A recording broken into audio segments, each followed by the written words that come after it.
Shabbat Shalom. Growing up, I spent many long Friday nights playing Monopoly with my siblings. And we had our own rules, like free parking, snake eyes, and if you're down and out and have to mortgage a property, you always have an opportunity to buy it back without penalty. Of course, there are official rules that we barely even knew that they existed. But we weren't the only family to play by our own house rules. Turns out most people that I know in the community and people I've asked from far and wide, different races, religions, countries, they all play by their own rules, which is very strange. Why is there a board game that has official rules and everyone ignores them? Turns out that embedded here is actually a very deeply profound message. And it goes back to the history of the game, which was created by a woman named Lizzie Magie in 1903. She wanted the game to teach people the dangers of absolute free market capitalism without any limitations. So she wanted people to feel what it's like to be down to your last dollar and get kicked out of the game.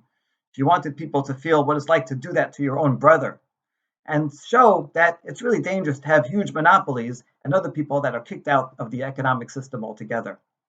Her teacher, in turn, was a man named Henry George, a very influential economist in the late 1800s. And Henry George was inspired in part by the Bible.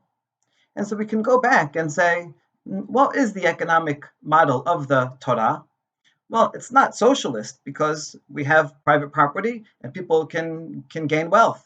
However, it's also not purely capitalist because, as we read in this parasha, Behar and Behukotai, every 50 years, all land goes back to its original ancestral owner, so that everybody has access to land and everyone has economic opportunity and freedom.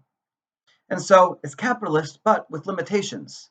And so it's not socialist or capitalist, but rather based on the idea of holiness, that I don't own the land and you don't own the land and the government does not own the land, but rather the land belongs to this creator, its creator, and we are all leasing it for a short time.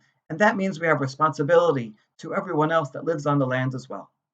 And so that for that reason, every 7 years, we celebrate its holiness by stopping to work. The entire economy shuts down.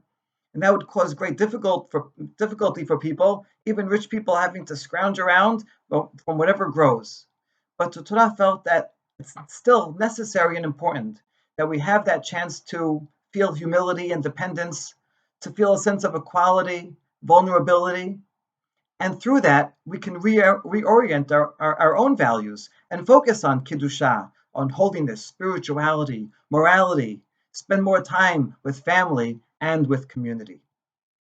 Although we're not farmers today, I think this message can really resonate with us as we experience a worldwide economic shutdown and we're spending more time with our kids and our families and we're rethinking our own goals and what we do and how we spend our time.